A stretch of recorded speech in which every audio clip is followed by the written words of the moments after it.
Hello, welcome to Crowbar Kernel Panic, the podcast at the intersection of Linux and gaming. This is episode 46. This episode is pre-recorded and will be released on YouTube, iTunes, and on other podcast apps. Please like, subscribe, and comment however you prefer. I always fumble on prefer. I don't know why. However you prefer to enjoy the show, send us an email at crowbarkernelpanic@pm.me. Oh, we have an email. And you can join us on Discord. So this episode, we're going to talk about the Steam Deck OLED. First, we do have a comment and some feedback to the email. So in our comment, Ancient24, every single week he posts a comment. So it's just becoming his section of the show, which I kind of like that. He's got his own little segment here. He says, the darkest timeline, Bobby Kotick, current CEO of Activision Blizzard, takes over as the new Unity CEO. Because last week we talked about how Unity's CEO had changed to the Red Hat guy. Yeah. I haven't looked into that to see how that's going. Is he still the interim? I haven't heard anything about it, so I'm assuming it's still the way it is. That's kind of what I'm thinking. It'll blow up eventually once they get a new one. We also asked the question, would you allow an AI CEO make you a PB&J sandwich?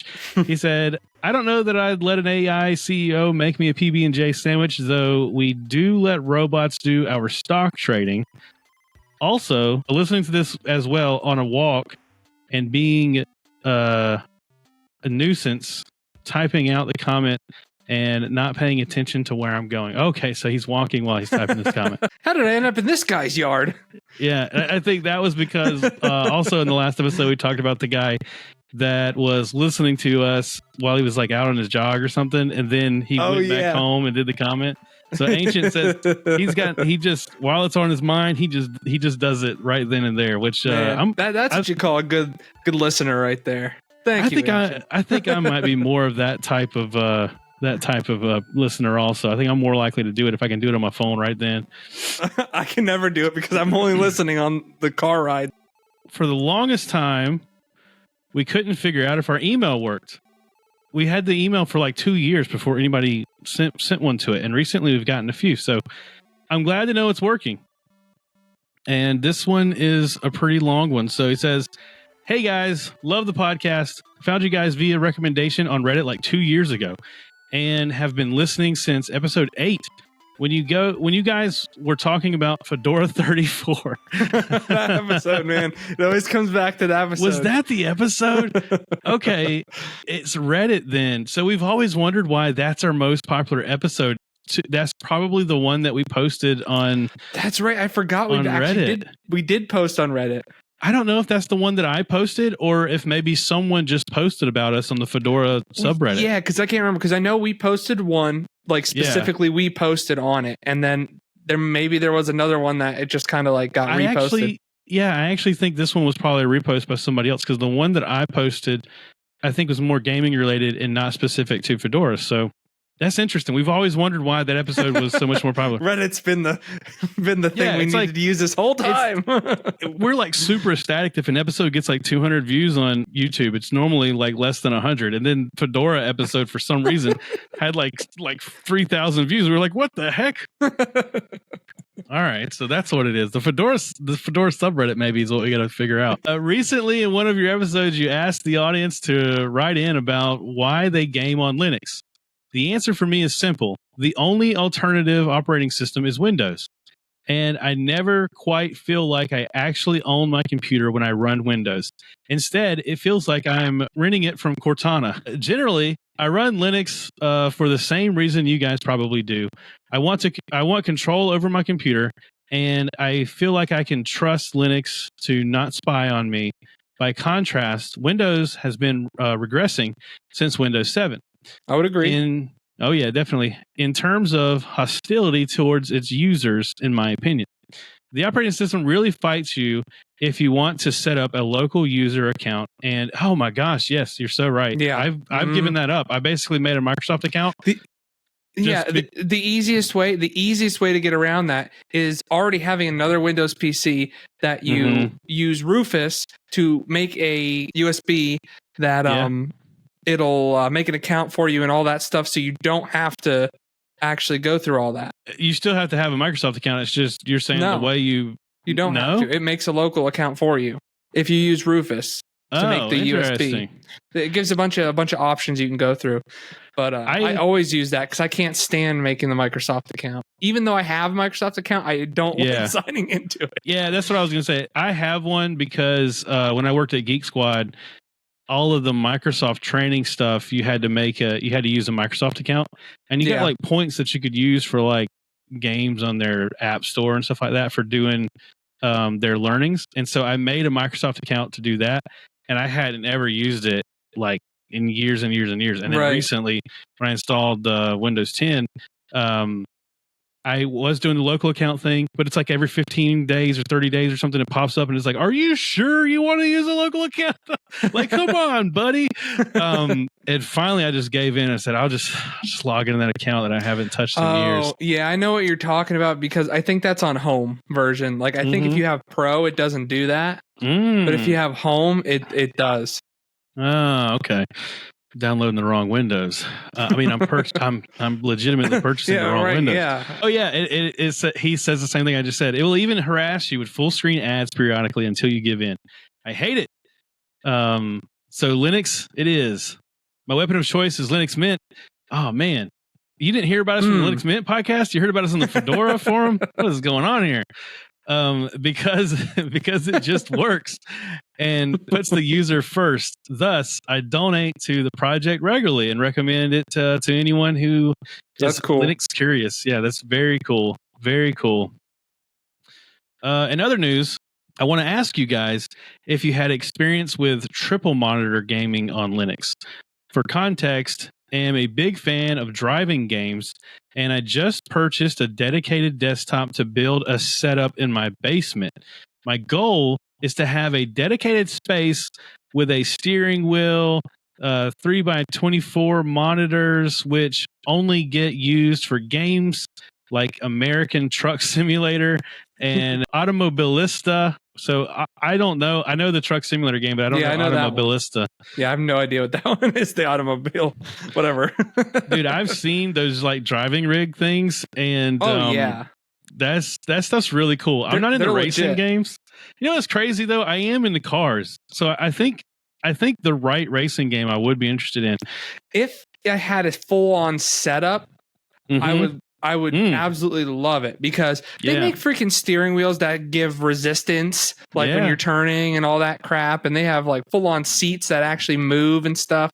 I mean, then you're getting like into the really expensive stuff. But if I like had all that, I probably would really enjoy a racing game because you get all the like, well, not all of it, but most of the like adrenaline rush of actually being there without being, actually there and having it like might kill you. Yeah, I did the game.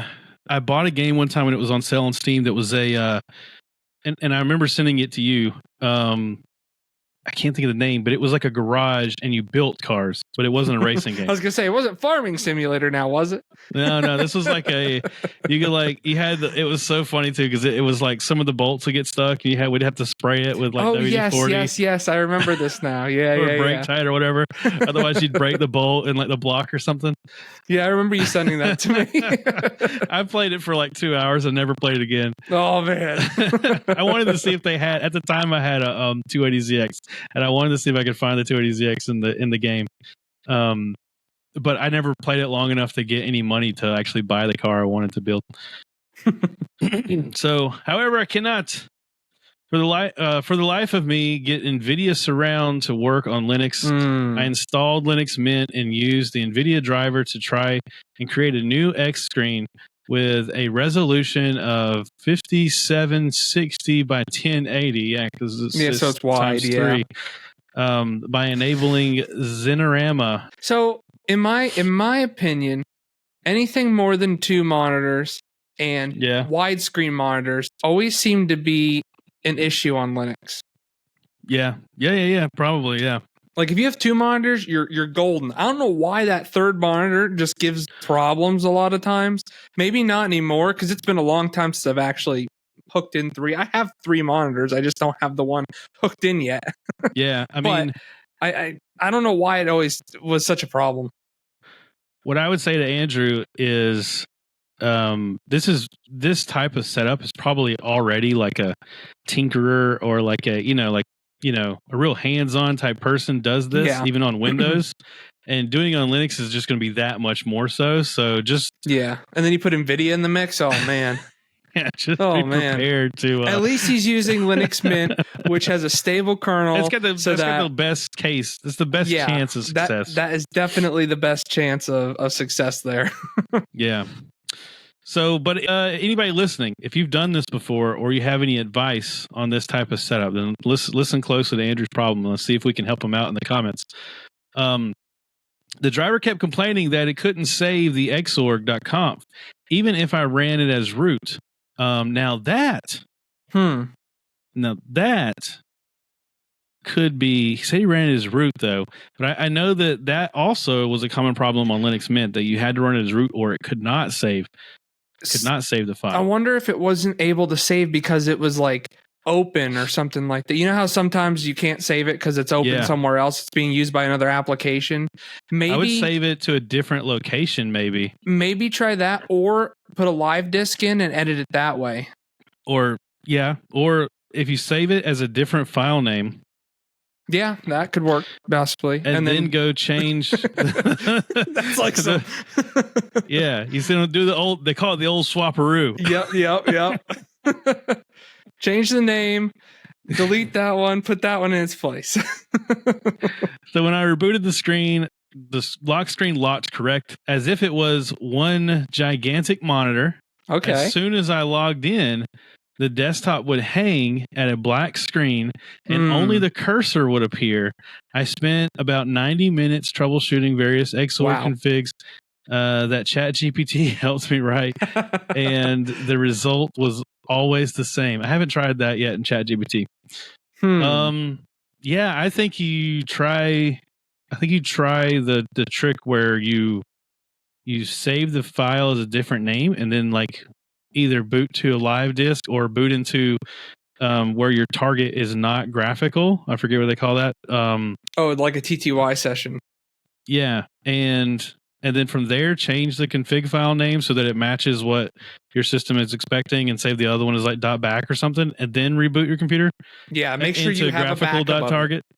Yeah, definitely have a backup. But yeah, I don't know. If anybody has any suggestions in the comments, please leave some comments either on the YouTube or send us an email, and we'll relay it to Andrew on the next episode. He's got one more paragraph here. This was a long email, Andrew. Hey, it's good. I found a post on a random forum from 2012 in which another user had the exact same setup as me with NVIDIA as well, and had it working on KDE. According to them, KDE is the only desktop environment that works with Xenorama. So I installed Kubuntu 2004. I followed the exact same steps I did on Linux Mint and had slightly different issues, but essentially had a non-functional desktop the minute I enabled Xenorama. Any experience with this?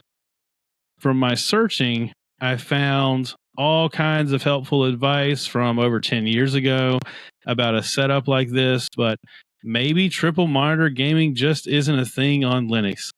Anyway, love the show and would love to hear what you guys have to say. Andrew, thank you so much for the email. I wish I knew more about like this type of setup. I've never had a 3-monitor setup in one screen. And rarely have I ever had a 3-monitor setup that was different screens. But, I think this is something that I imagine other listeners are also interested in. So we should look into this and see if we can make a show topic out of it. I don't have 3 monitors I could set up, but I have 2. Looking around to see if a 3rd monitor materializes, but I'm sure they will.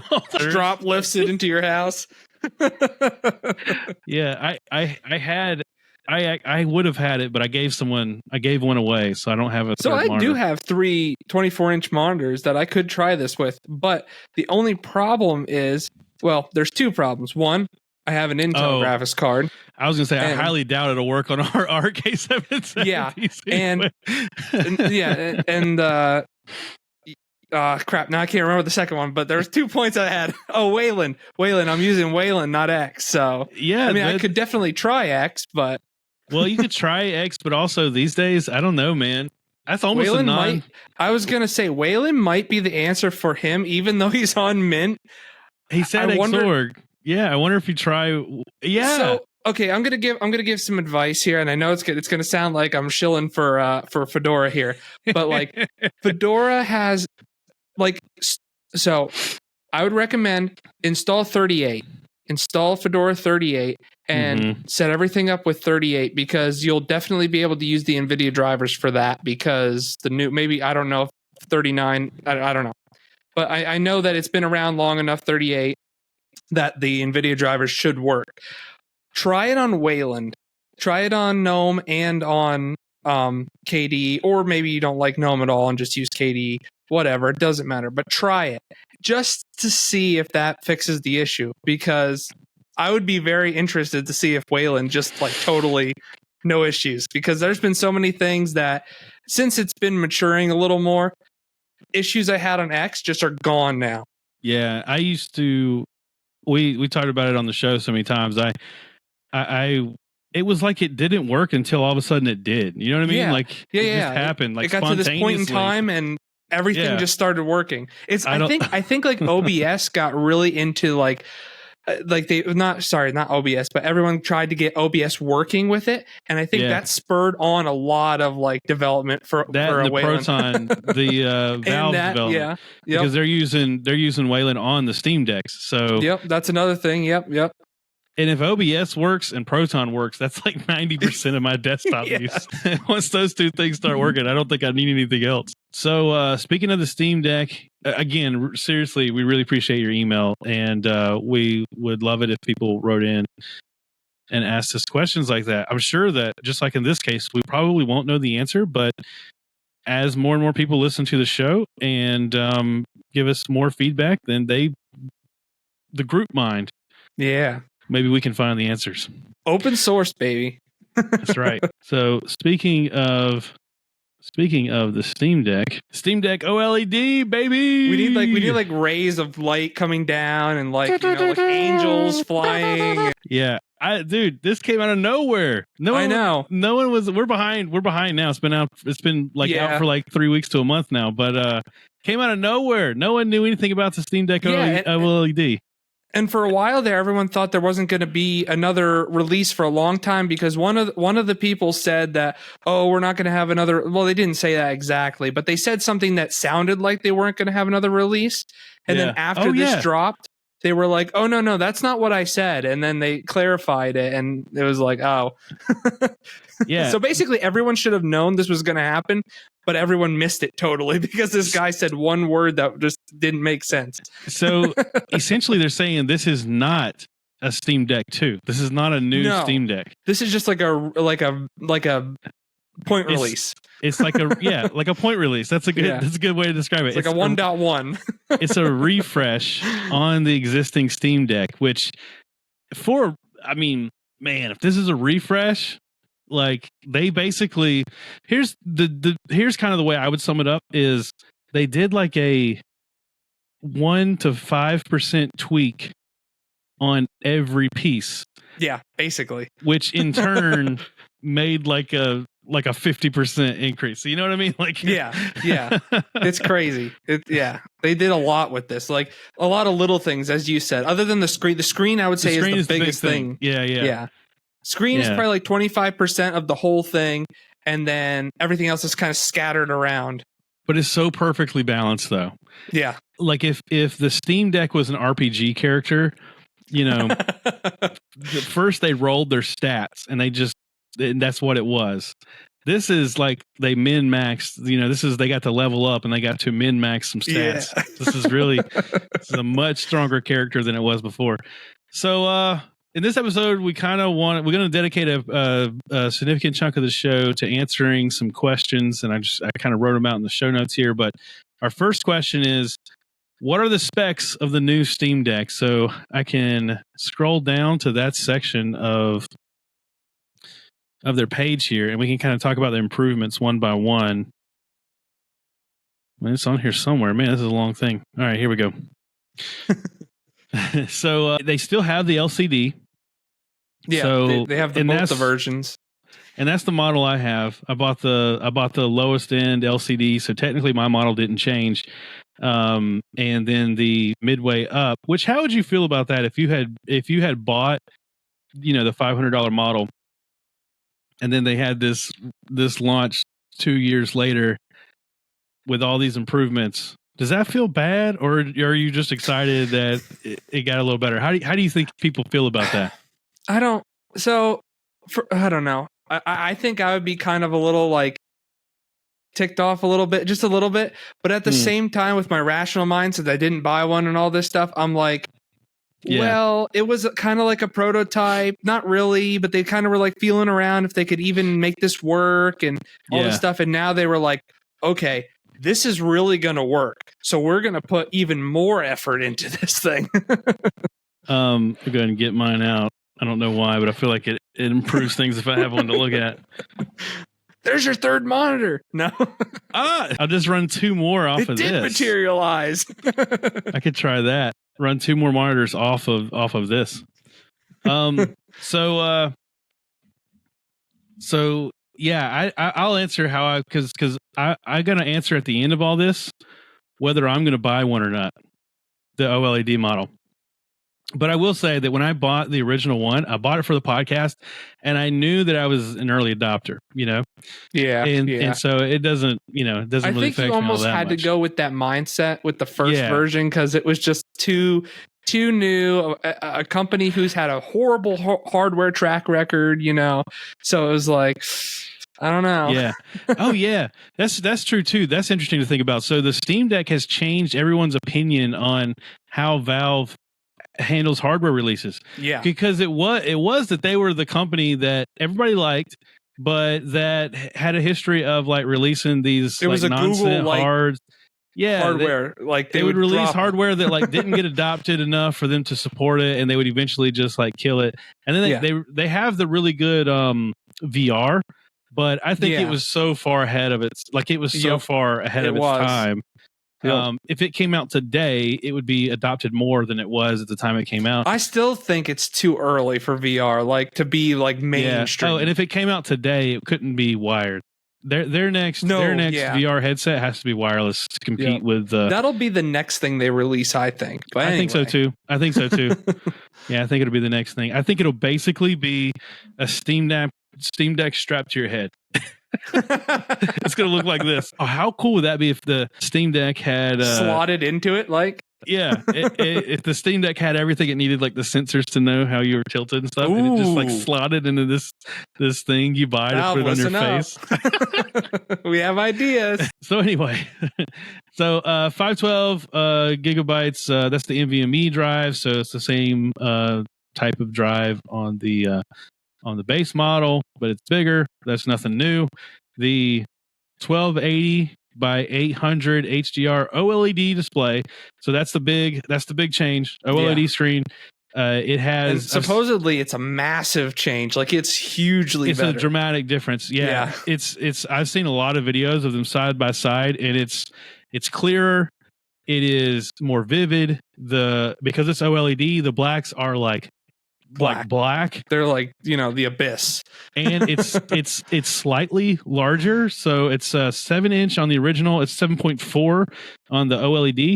And the cool thing about are you gonna say about it? I was just gonna say that the 7.4 the bezel's smaller, and you would think that 0.4 inches, how much does that really make? Difference does that really make? But on a screen this size, on a handheld, it's a surprisingly it's a surprisingly different amount. Like it's not dramatically I think my gist of this whole thing is like if you already have the original Steam Deck, I don't know that you need to run out and buy this just because of these changes. But if you didn't buy one before, this should be enough to push you over the edge. Yeah. It's a pretty significant size difference. But what were you going to say? No, I was going to say they actually didn't change the size of the glass of the Steam Deck. They actually just made the bezels smaller. Yeah, okay. So you can use the same screen protectors and everything that came with the original. Oh, that's which is rad. Super nice. Okay. I thought that was a really, really awesome way that they did that. Yeah, that's really smart of them. I don't know if that's on purpose or not. Probably also I think cheaper so because they are like 100% into this whole repairability thing, so they're like, I think they want things to be able to go from generation to generation easily. Yeah, no, that's true. It's also a 90 hertz refresh rate as opposed to a 60 hertz. And it's noticeably different. Like you wouldn't think that it would be, but it is very noticeably different. I've never seen one in person, but I've watched a lot of videos of them now, and like at a glance, I can tell which is which. Like the screens look way better. Even on emulated content, like if you're playing like older games emulated, it just, even those colors, you don't realize how off they look, and then whenever you see it on that screen, you're like, oh, yep. And speaking of the color of the screen, I saw that they actually are like almost perfectly color accurate. That screen, like they did a test, where they put the tester on it and they test the colors to make sure how accurate it is. They did that, and it was like almost dead on. Yeah, which is pretty crazy. Yeah, so that's the big feature. That's the big feature change, the most obvious. But some of the more subtle ones that have a bigger impact than you think is the 6 nanometer APU as opposed to the 7 nanometer APU. So it actually runs cooler because it's got the smaller nanometer. Yep, and less more power efficient. Right, more power efficient, and that's the thing that, like, dude, the battery, the change in battery, which that's the next topic. So they have a 50 watt hour battery that's 3 to 12 hours of gameplay content dependent, where the original is 40 and it is 2 to 8 hours of gameplay content dependent. All of these things like add together to make that, they're saying it's like a 30% increase of battery, 30 to 40% increase of battery availability. Mm-hmm. It's because OLEDs are more efficient because they don't have a backlight. Yep. Smaller nanometer APU is it's cheaper on power, but it also produces less heat, so it requires less power to cool it.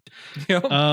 So the fan spins less. Fan spins less, and it's quieter. I don't know if it actually has quieter fans or if it's just the fact that the fan doesn't have to. So they did a refresh in the middle of the original Steam Deck, like a small refresh, and they fixed the fan issue. So I think as far as I remember from the video I watched, I think it's the same fan that they did in the refresh. The second round. Yeah. I think so, but I feel like I remember him saying they flipped it somehow. Like they changed the orientation of the fan so that it's like blowing in a different, I don't know, something like that. So don't quote me on that one.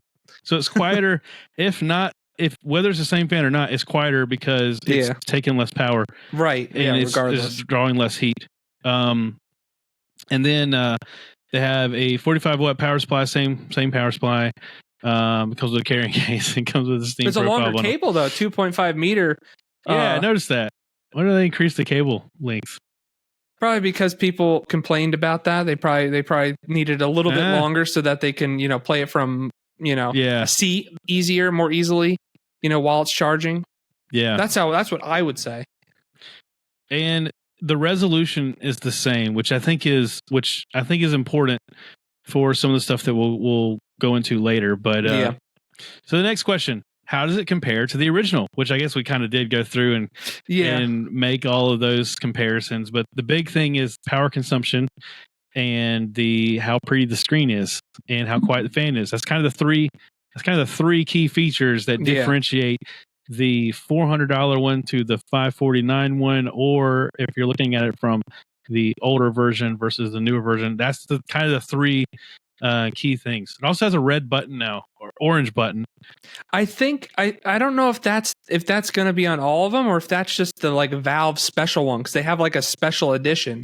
No. I think the orange button is on all of them, but there's a special. But the orange accents on the it's got like a semi-transparent case on the special edition one, which which I really like it. I really like the special edition one, but I don't think I can shell out whatever money it costs. I know. I trust me, I would buy that one in a heartbeat, but not now. Yeah. So so how does it compare to the original? That's the main thing, is those three items. I think I think gameplay wise, it's gonna be very similar. Like I don't think you're gonna see a performance gain, but quality of life stuff, I think you're gonna see a huge increase. Yeah. So I have the question, should you buy one? And I was going to save some of the comparison for that question, but I guess we could skip to that one. So which one should you buy? I think if I were buying a Steam Deck today, I don't already have one, I would not go for the $400 one. I would just go ahead and go for the $550. Yeah, and at least get the 550.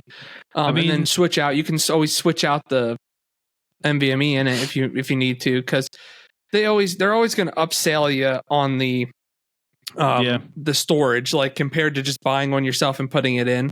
I really don't care about the storage. I mean, I don't know. Everybody uses these things different. I think that's one of the interesting things about the Steam Deck.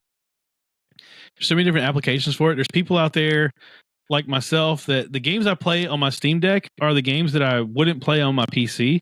And they're usually like smaller indie titles. Right. That aren't going to take up that much space. So I never feel like I'm running out of space. I put a SD card in it. I just bought like the fastest SD card I could, which by the way, we had a news item a couple of weeks ago.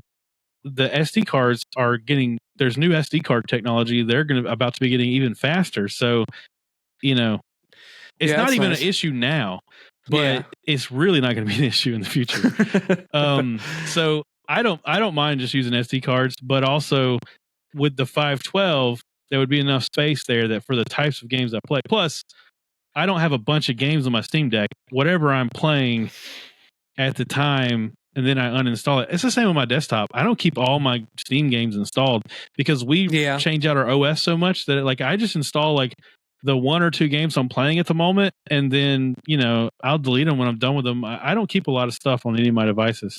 Yeah. I mean, and that's the smart way to do it, to be honest. So then you can, if it does die on you or whatever, it's not like you're losing everything, But the sort of the other side of that, though, is there are people out there that use their Steam Deck to play things like Baldur's Gate 3, which by itself is like 250 gigs. Yeah, I know. You get like 3 games on there and you're like, wow, my Steam Deck's full. Yeah. So, it depends on what your use case, what you're planning to use it for, whether you would go for the larger size or not. But yeah, I think if I were buying one today, it's worth buying. I think that if you already have one, don't be tempted, because it's also bad to just every 2 years change out hardware. You know what I mean? Like that's also wasteful. So if you already have one, I don't really know that it's really worth the upgrade. Unless you do a podcast that is at the intersection of Linux and gaming, and then maybe you could justify it. Well, and if you sell your old one, I am a firm believer if you sell it and you actually let someone else get use out of it, it's fine to upgrade every year. Just don't keep accumulating this crap or throw it out. That's my big problem with it. I'm curious about that. If I look up Steam Deck 256 gig, what are they going for right now? You mean like on eBay and stuff? Yeah, I mean but what do we see? Let's look at what has sold though. So let me share this. I don't think it can reveal anything of my. Hold on. Just log into an incognito browser. Yeah, I should open it. Let me open an incognito browser. I actually use eBay, so it has That's what I'm saying. Yeah, you're logging to flash up your freaking credit cards and everything. My address. Whenever I opened it, my address was on the screen. Yeah, I almost doxed myself. You would have been able to get within 5 miles of me anyway. All right. So what I want to do is, there's some here $379. Oh, this person is selling them 37 sold so far for $379. Gee, that seems like a lot. Yeah, that seems like a whole lot. Here's one 42 bits some of these 215 things. 1080. There's none at 1080. They're all 720. Even in incognito, it had my zip code down there. Oh, geez. Yeah. So I don't know. Supposedly they're being sold right now for $379. So I don't know. I don't want to believe people are that stupid to actually buy. I know. buy one for more. One. But at the same time, they're $399. The 256 is $399. Oh, okay. Oh, I thought you were looking up the 64 gig one. But what if you were selling the 512? What if you already had a 512 Yeah, and you're just selling that one to get the... Yeah. So anyway, they are selling on eBay. So you could do that. You could sell yours and then buy a new one. But yeah, it's pretty much that to me. That looked like it was almost exactly the same price. So like you could pretty much subsidize 80% at the least of your Steam Deck. I mean, I figured that I thought the price would have. I was surprised to see the price that high because I thought the price would have dropped by now on eBay. Maybe people realize that they're already selling it for like cost, so they realize that they're just going to sell it for the same, even though it's used. It's crazy. Yeah, I thought it would be selling for less because everybody's trying to sell theirs now. And they sell refurb ones too. How much are those? I don't know if that's easy to find. All right, so $399. Where do we get the refurb one? $349 for the 64 gig. Is that the refurb? No, I don't think so. I know they sell refurb ones. I've heard people talk about them. Oh man, that limited edition one is so cool. Sorry, I've seen it up there in your... That's all right. I'll edit most of this out. Steam Deck refurbished. Let's see. I know I heard a lot of people talking about it. Yeah, I found it. We definitely should include this to the conversation because I haven't really heard anybody talk about it. Because who would buy a used one when you could buy a refurb one? Yeah, so the refurb, oh my god. Are they out of stock? Oh, they're out of stock. They're out of stock, yeah. But yeah, the refurb 64 gig was only $279. That's a decent price. Holy cow. Yeah, so if those were in stock, but then you have to use an SD card. You have to. Yeah. Which that's what I do. But look at the 512 is only $359. $359.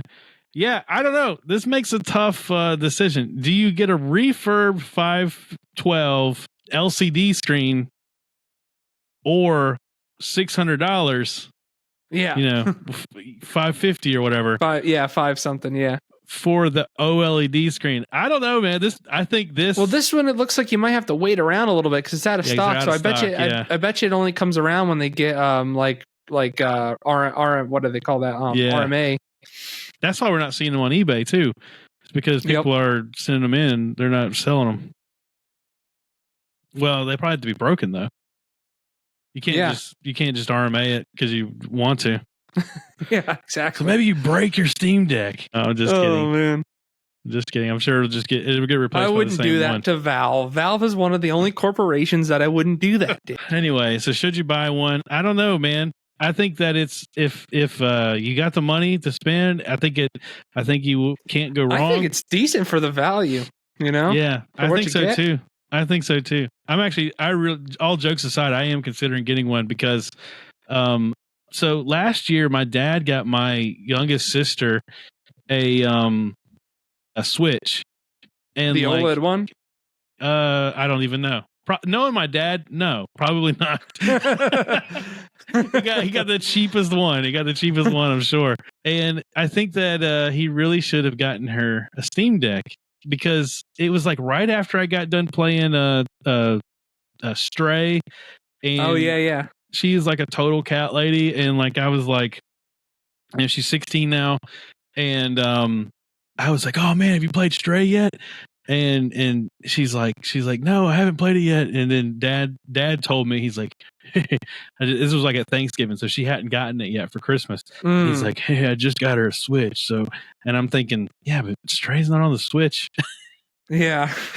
she should have gotten a Steam Deck. So I'm thinking about actually trying to give mine to my youngest sister and then buy myself. Oh, that'd be cool. Yeah. It would be way overkill as a Christmas gift though. So like you know what I mean? Like it's either that or I buy her a $20 iTunes card. Like it's way overkill. $375 Steam Deck, $20 gift card. But it's really an excuse for me to get one. Oh man, but I don't think I could do it before Christmas though is the problem. Yeah. So how does it compare to its competitors? That was another question I thought we should ask. Price wise, you can't pretty much touch it. Yeah, price wise, you can't touch it, and performance wise, you can't touch it. Now, I know that everybody out there has their 1080p Windows powered handheld gaming, whatever. It's not a tablet, it's a handheld gaming device. But every performance comparison I saw on YouTube in preparation for the podcast, every single one of them slightly better performance on a lot of those other models. But you know what they do to have to get that slightly better performance? They have to lower the resolution. They have to lower the resolution to 720. And I thought the battery life would suffer. Battery life also suffers. Yes. Okay. Of course. Okay. and so you're getting a minor performance increase if you run all of your games on 720 on a 1080p screen. Yeah. Which then you get a slight performance increase for like double the price. Like they start at like $800 to $1,000. It probably becomes the surface of the sun when you're playing. Yeah. It's like that. Like, so I used to work at Best Buy. I know what it's like. They put 1080 on the box, and then on the Steam Deck, they Google it and they see, 720 or 800 or whatever they're advertising it as, and then they say, it's gotta be worse. Obviously, the 1080 is better. But it's like, no, it ain't. It ain't. The only reason why, from the very beginning, Valve said the reason why we get away with doing this. Also, the APU. Valve has like a relationship with AMD for this APU. I don't know if anybody else is using it. I don't think so. I think it's custom for Valve. Yeah, it might be exclusive. I think that's how they got the 6 nanometer one, because they are so tight with them. They were like, hey, can I get a little bit smaller one? LCD versus OLED, that's a debate you can have amongst the Steam Deck people. But no matter which way you go, the Steam Deck is better than those overpriced garbage handhelds. Yeah. I say overpriced garbage. I'm sure on even the types of games I play are not taxing enough that I'm sure it runs fine. But they're comparing it. They're like, oh, this is how you can play Baldur's Gate 3 in 1080 on this device. Well, this is what I don't understand. It's 15 FPS unless you knock it down to 720. Yeah, but like this is what I don't understand. Like it's a 7-inch screen. Okay, 7.4-inch screen now. Yeah, you don't see the difference. There's got to be. You literally don't see the difference, especially on the OLED. I bet the OLED at 720 looks better than some of those screens. I guarantee it is. At that size, like there's such a factor of diminishing returns. Yeah, like it's like let's say you plugged one of these into a TV screen or whatever, and that is it somehow. Yeah. But like let's say you did that and it somehow got this great performance boost because you have it plugged in and all this crap. Yeah. Then it kind of makes a little more sense. I've used mine on the TV actually for Stray. We played Stray. My wife and I and my son all played Stray. That's the only way they played it. They never actually played it on my PC or on the Steam Deck itself. We only played it on the TV. And it is different, especially if you're used to seeing it on the PC. Whenever to them, it wasn't that dramatic. But to me, it was like, I know what it looks like on my monitor versus on this television. But I think also there's probably something they could do to improve that. That's the problem with the desktop mode too. I remember trying to play Elder Scrolls Online on desktop versus on the Steam Deck itself. And it's once you try to upscale it to that larger resolution, it just hits dramatic performance hit. That really, the way Valve is getting away with this is by keeping it at that low resolution. And so I think we're going to see that for a while until they have the APU that can perform at 1080p at that size. That they're smart enough. They're smart enough not to do that. The companies that are doing that, to me, it kind of pisses me off. The companies that are doing that, they're intelligent enough to know the Asus ROG handheld companion, or I can't remember what it's called. Yeah, I don't know what it's called, but I know what you're talking about. Asus is intelligent enough to know this. They're smart enough to know that they're going to take a huge performance hit if they crank this baby up to 1080.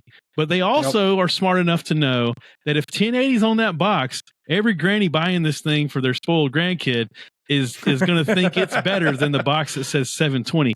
And to me, that's misleading. Like to me, that kind of pisses me off a little bit.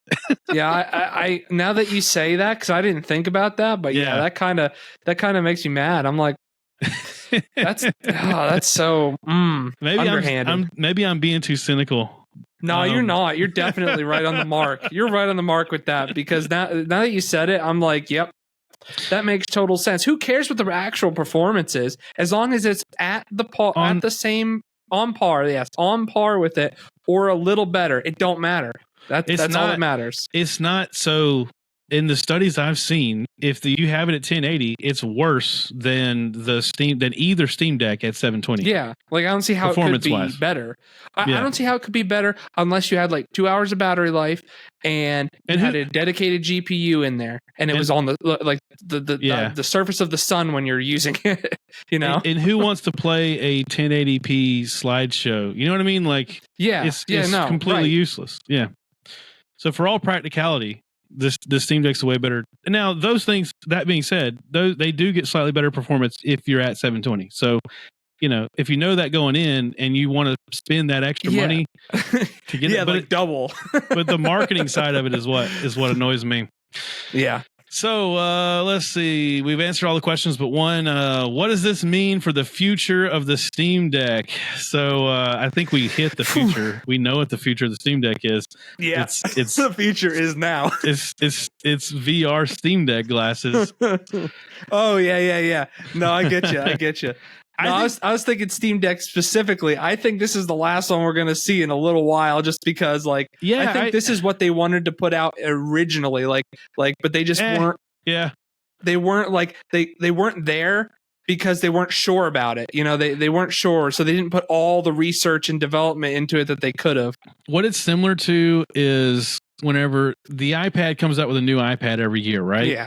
Yeah. But most years, it's a minor improvement over the previous one. As a matter of fact, I remember thinking about, I meant to say this earlier. I thought about this like a week ago. So whenever I have an iPad, I don't even know what number it is. Whenever the next one comes out, I don't feel the need to get it. You know what I mean? Yeah. Because it's such a minor improvement. But if I'm buying an iPad today, then I would want whatever the newest one is. Yep. You know? That's the way this situation is too. If you already have a Steam Deck, just be happy with it. It's already a great device. It's the best handheld out there. But if you're in the market for one, it's probably worth the upgrade to go ahead and get this one. And Valve, if anybody from Valve is listening, you must be really bored and you're really looking your name up on YouTube to find this. But you need VR.